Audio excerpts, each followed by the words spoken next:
봉독해 드리겠습니다. 사무엘하 16장 1절로 4절. 다윗이 마루턱을 조금 지나니 무비보셋의 종 시바가 안장 지은 두 나귀에 떡 200개와 건포도 100송이와 여름과일 100개와 포도주 한 가죽 부대를 싣고 다윗을 맞는지라. 왕이 시바에게 이르되 너가 무슨 뜻으로 이것을 가져왔느냐 하니 시바가 이르되 나귀는 왕의 가족들이 타게 하고 떡과 과일은 청년들이 먹게 하고 포도주는 들에서 피곤한 자들에게 마시게 하려 함이니이다.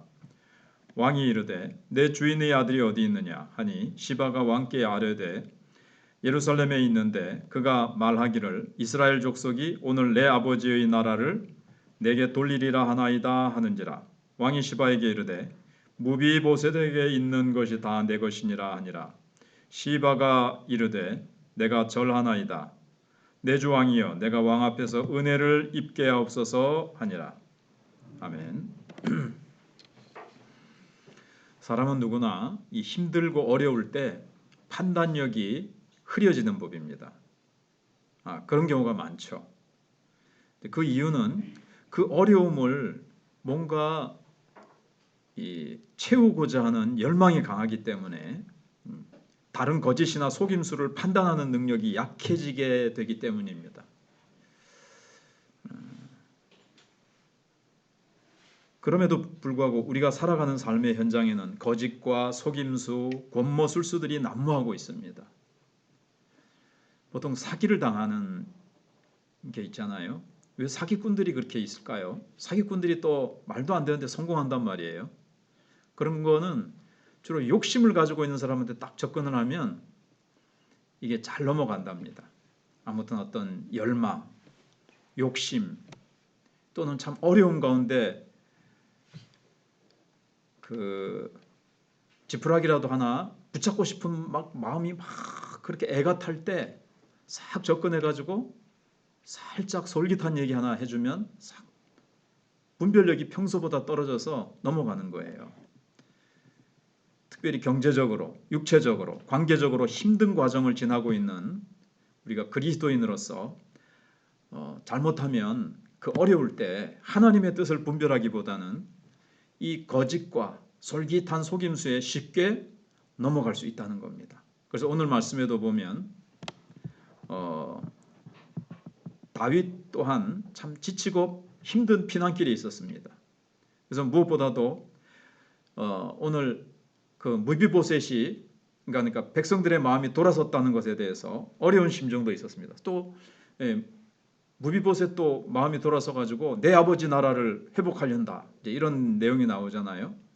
이런 과정 중에 이제 그것도 있고 지난주에 생각해 본 대로 백성들이 마음이 압살롬에게로 다 돌아갔습니다.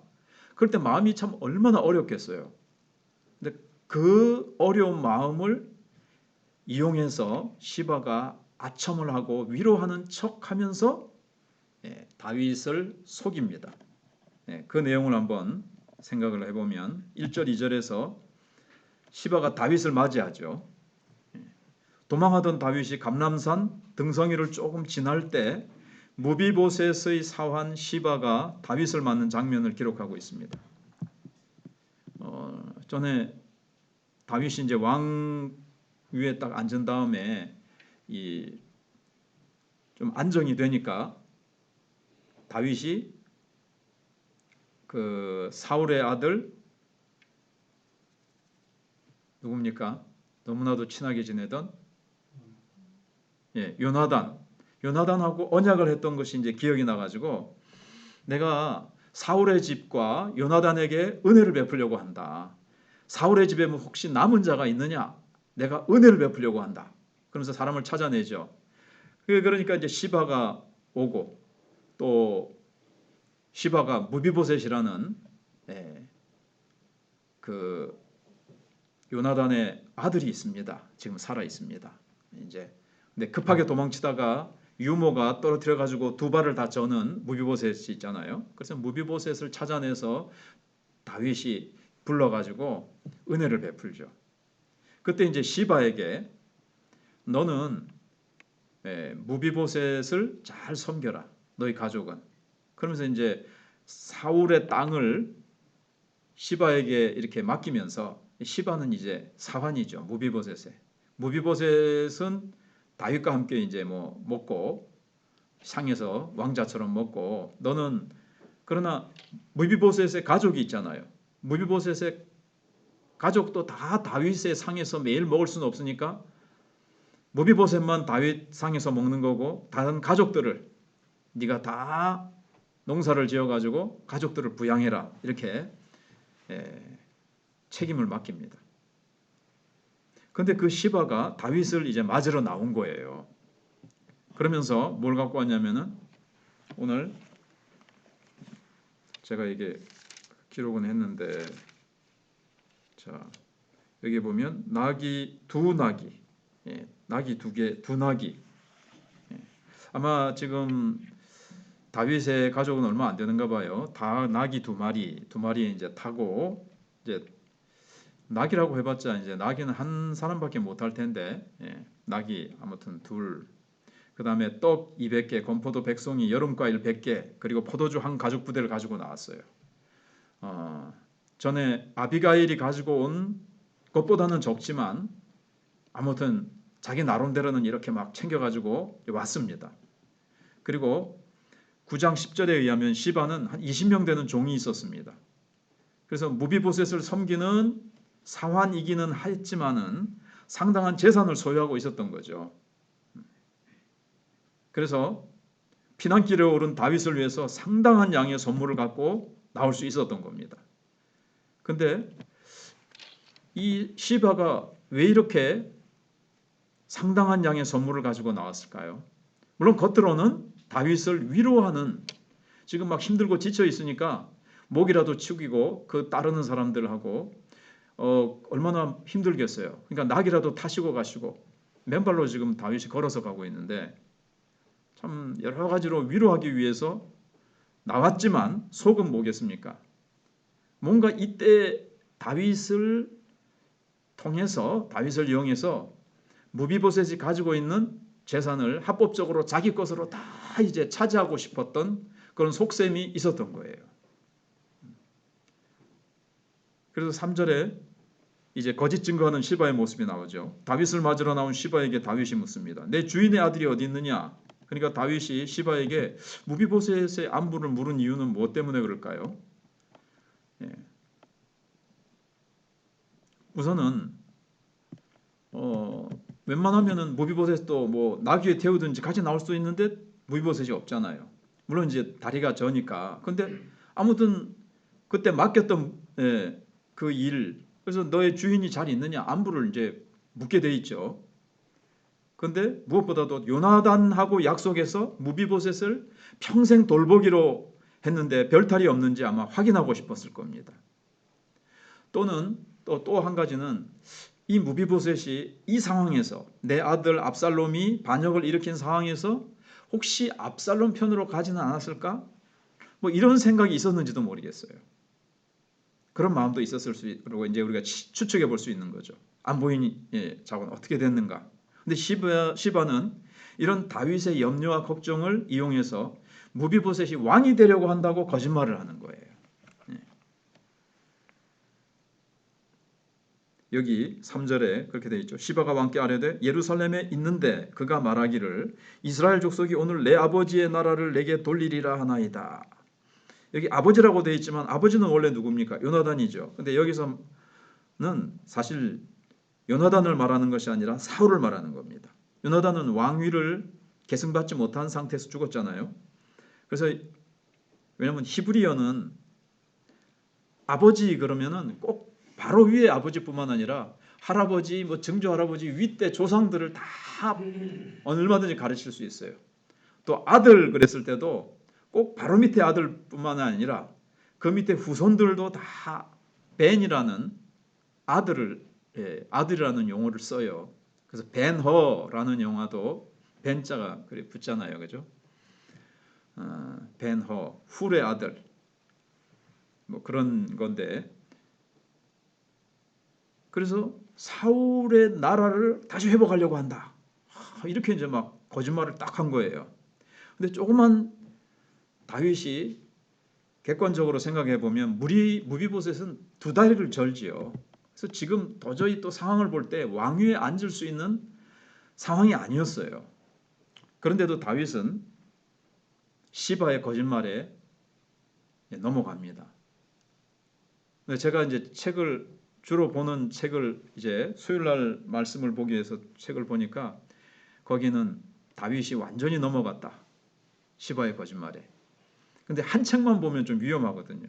그래서 제가 또 다른 책을 찾아보니까 다윗이 완전히 넘어간 건 아니다. 왜냐하면 19장에 보면 다윗이 나중에 압살롬이 이제 패하고 나서 다시 예루살렘으로 돌아왔을 때 무비보셋이 또 탁 마중을 나오거든요. 그때 무비보셋에게 이 나쁜 놈 하면서 그냥 딱 하지 않고 너는 왜 나를 맞이하러 나오지 않았느냐라고 물어요. 그런 걸 볼 때 다윗은 지금 그런 걸 보면서 다윗은 지금 여기에 완전히 속은 건 아니다. 완전히 시바가 하는 말에 순진하게 100%다 맞다고 이렇게 하지는 않았다. 이렇게 나오더라고요. 그래서 이제 책을 한 개만 보면 위험한 거예요.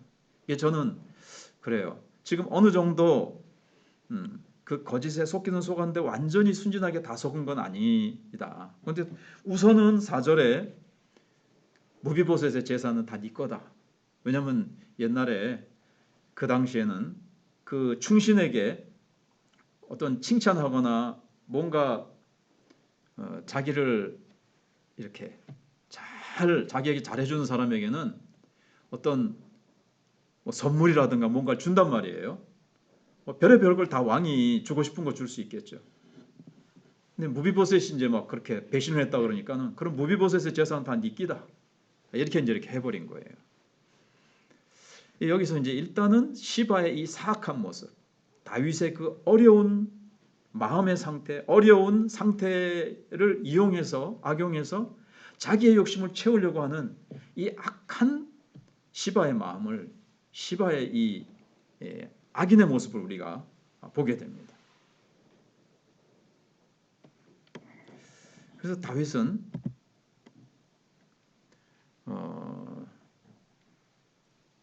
무비보셋에게 이제 이렇게 전에 아까 말씀드린 대로 9장 7절에 보면 사울 왕가의 모든 재산을 누구한테 줬다고요? 무비보셋에게. 근데 이제 그걸 다시 이제 시바에게 이제 준 거죠. 근데 그게 이제 다 사울의 이제 재산입니다. 그런데 여기서 다윗이 뭘 깨뜨렸냐면 그러니까 요나단과의 언약이 깨진 거예요. 너의 후손을 내가 평생토록 내가 자비와 긍휼을 베풀어서 보살피겠다. 근데 시바의 간악한 말에 속아서 이 언약을 깨뜨리고 마른 거죠. 다윗이 왜 이렇게 분별력이 약해졌는가? 힘든 시기에 아까 서론에 말씀드린 대로 마음이 힘들 때 분별력을 잃기가 쉽다는 것을 우리가 이제 잘 기억해야 됩니다. 우리도 그렇게 하기 쉬워요. 간악한 혀와 아첨으로 이렇게 위로하는 이 시바. 잠시 위로를 받는 듯 하지만 그래서 우리는 항상 어떤 걸 결정할 때 이게 하나님의 뜻인가 항상 하나님을 바라보면서 사람하고 얘기하더라도 하나님과의 이 안테나 하나님과의 이 통신은 항상 열려 있어야 되는 거예요. 사람하고 뭐 웃고 그냥 막 긴장이 다 풀린 것 같이 해도 겉으로는 안으로는 다 이게 딱 하나님하고 늘 하나님의 뜻 촉이 딱 이렇게 좋아야 돼요. 하나님의 말씀과 하나님의 뜻에 대해서 딱. 안 그러면요. 그냥 그게 꺼져 있거나 그게 둔하면요. 그러니까 어려울 때 마음이 힘들고 어려울 때 그게 꺼지거나 아주 그 신호가 하나님의 신호를 받기가 둔해져 있기가 쉽다는 거죠. 그러니까 바른 판단을 좀 못한 거예요. 그러니까는 요나단과의 언약이 깨뜨리고 이 속이는 아첨에 그 간악한 사악한 속임수에 다윗도 상당히 넘어간 거죠. 그래서 우리는 나를 아첨하고 하는 그런 입술과 행위를 잘 분별해야 됩니다. 여러분 나를 책망해 주거나 혹은 나의 고쳐야 될 점을 얘기하는 사람이 진짜 나를 사랑하는 사람이고요. 그 참 듣기 싫고 막 아프죠. 그냥 어떨 때는 막 확 애들 말로나 막말로 해서 막 때려 죽이고 싶죠. 실제로 우리가 안 그렇습니까? 저도 그렇거든요. 그럴 때가 있거든요. 그런데 그래서 말이 나온 김에 목사님들이 그렇대요. 제 아내는 한 번도 제 설교 비판한 적이 없고 안 좋다 그런 적이 없고 항상 좋다 그랬었지만 주로 야당이고 목사님 설교 그게 설교가 심하면 네가 그게 설교가 그러고 목사님들이 막 네가 한번 해봐라 그러고 막 대판 싸우고 그러면 목사님들이 막 죽이고 싶대요 사모님. 그런 얘기도 내가 들어봤는데 그런데 그건 아니고 그 바른 판단을 그래서 이 아첨하는 말, 칭찬하는 말을 참 주의를 해야 돼요. 그게 참 위험해요. 오히려 우리를 쓰러뜨리거나 우리를 어떻게 잘못되게 만들기가 쉬워요. 제가 오늘 이제 4절 가지고 이게 무슨 설교를 이렇게 하는데 이 위로하는 말, 아첨하는 말, 칭찬하는 말 다 받아들이지 말고 잘 끝에 끼어 있고 정신을 차려야 됩니다. 칭찬해 주니까 좋아가지고 붕 뜨고 내가 정말 그런 사람이 모양이다. 그래가지고 막 오만해지거나 그럼 그렇지 날 알아주네 이렇게 하기가 쉽다는 것도 한번 생각을 해봤어요. 그러면서 그 다음 장면은 뭐냐면요. 다윗이 도망가는데 시므이라는 사람이 나타나지고 다윗을 막 저주합니다. 그때 다윗은 겸손히 막 저놈 가서 단칼에 죽일까요? 옆에 장군이 그렇게 얘기할 때 장군들이 얘기할 때 저놈의 당장 가서 내가 명령만 내리십시오. 내가 목을 베어오겠습니다. 놔둬라. 아들도 나를 반역하는데 이제 이 시므이는 사울 왕가에 있던 사람이거든요. 그래서 이 피를 흘린 자요. 이 저주받아라고 하면서 막 얘기하는데 다윗이 겸손히 낮아져서 정말 보통 사람 같으면 가서 죽이라 그럴 수도 있을 텐데 자기를 더 낮추죠. 저주할 때 다윗은 정말 하나님을 더 의지하면서 저 사람의 저주를 내가 잘 받아들이면 그 저주를 잘 받아들이는 그러니까 하나님의 지금 뭐죠? 다윗을 깨뜨리시고 다윗을 더 깨닫게 하시기 위한 하나님의 채찍이잖아요. 하나님의 채찍을 내가 잘 받아들이면 하나님이 나를 불쌍히 여기셔서 회복시켜 주실지 잘 회복시켜 주실지 누가 아느냐. 이 마음을 가지는 거예요. 정말 그 마음 그대로 다윗은 제가 그걸 이제 생각을 하게 됐어요. 말씀을 보면서. 그 다음 장면이 탁 떠오르면서 그러니까는 나를 향해서 오는 어려움이 오히려 약이 되고 나에게 참 좋을 수가 있다는 거죠. 그걸 우리가 잘 받아들이면 좋은 말, 칭찬하는 말, 아첨하는 말은요. 우리가 잘 나갈 때요. 그게 더 위험하다 그러잖아요. 교통사고도 막 밀리고 있을 땐 잘 안 일어나는데 앞에 고속도로에서 뻥 뚫려 있을 때 아무런 차가 하나도 없을 때 잘 됐다 신난다고 밟아라 했을 때 그때 대형 사고가 난다는 거예요. 내 인생도 그래요. 이만하면 됐다. 잘 나가네. 만사형통이네. 하나님이 축복해 주시네. 할렐루야.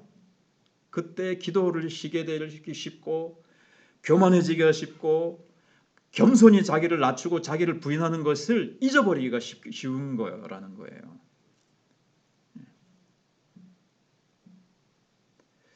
고난당한 것이 내게 유익이라. 로마서 5장 3절에는 제가 어제 거제도 가지고 대나무를 한 100개 베고 와가지고 조금 전에 조금 피곤하더라고요. 근데 100개를 뱄는데도 티도 안 나는 거 있죠. 얼마나 많은지 아시겠죠? 올해 내내 배워야 될 것 같아요. 자, 로마서 5장 3절에도 잘 아시는 말씀을 제가 외우는 거지 하지만 요즘 좀 띵해가지고 다만 이뿐 아니라 우리가 환난 중에도 즐거워하나니 그랬어요. 환난 중에 즐거워한대요. 이게 크리스찬의 역설이에요. 안 믿는 사람들은 세상 사람들은요 좋은 일이 있을 때 즐거워하죠. 환난 중에 어떻게 즐거워할 수가 있어요? 근데 환난은 인내를 만들어내고요. 나중에 5절에 보면 그것이 이제 소망을 연단을 만들 인내는 연단은 소망을 이루고 소망이 우리를 부끄럽게 하지 않는 하나님 우리에게 주신 성령으로 말하며 하나님의 사랑이 우리의 마음에 부음받음이 이겁니다. 여러분 환난만 오는 게 아니에요. 크리스찬은 그 환난 중에 환난이 클수록 하나님의 사랑은 더 엄청나게 부어집니다. 아멘. 나도 부흥사 흉내 좀 내봅시다. 아멘. 그러니까 또 아멘 이러더라고요. 예.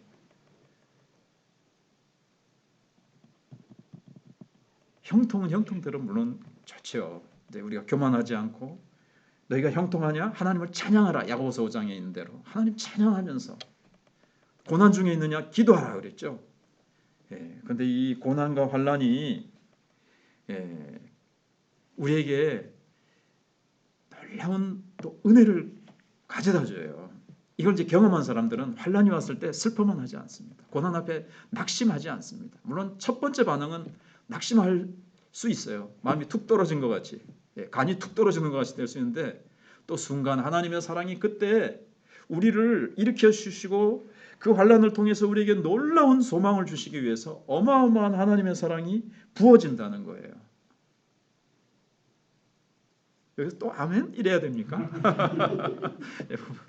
훈련이 안 돼서. 제가 당한 어려움을 알고 있습니다. 많은 사람들이 저를 아는 사람들이. 근데 물론 마음이 참 힘들어져. 참 힘들기도 하면서도 목사님 말씀을 하니까 엄청난 환난이 왔단 말이에요. 하나님의 사랑이 엄청나게 부어질 것이고 하나님은 여기에 상응하는 놀라운 또 복을 주실 것이다.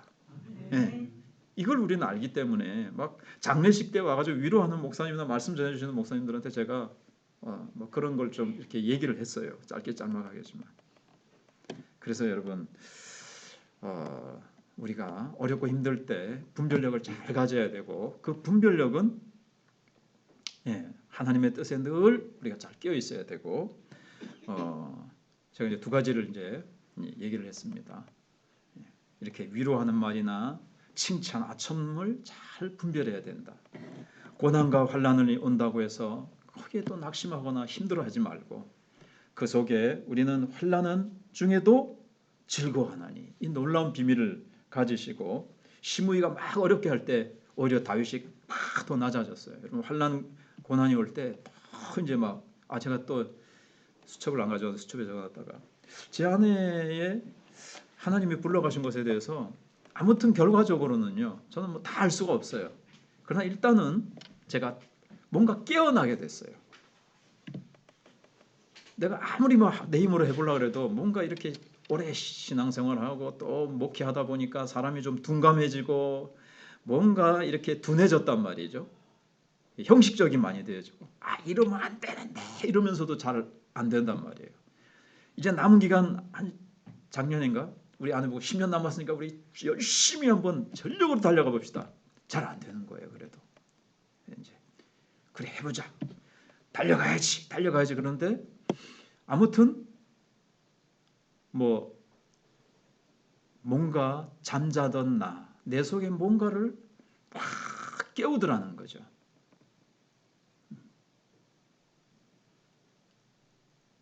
뭔가를 깨우고 그래서 뭔가 나도 안락하고 그냥 막 열심히 해야지 하면서도 편한 게 편하고 그냥 뭔가 이렇게 고난과 힘든 것들은 나도 모르게 잘 안 보이는 거야. 그 길을 향해서도 달려가야 되는데 나를 부인하고 자기 십자가를 지고 주님을 온전히 따라야 되는데 잘 안 되는 거예요. 지금 사모되려는 사람이 없어요. 신학생들 가운데 신학대학원 3학년쯤 되면 대부분 옛날에는 결혼 대부분 했어요. 90% 이상 됐어요. 지금 결혼한 사람이 하나도 없어요. 노예 때 보면은 이렇게 나중에 이렇게 노예 와가지고 한 번씩 이렇게 뭔가 이 허락도 받고 이래야 되거든요.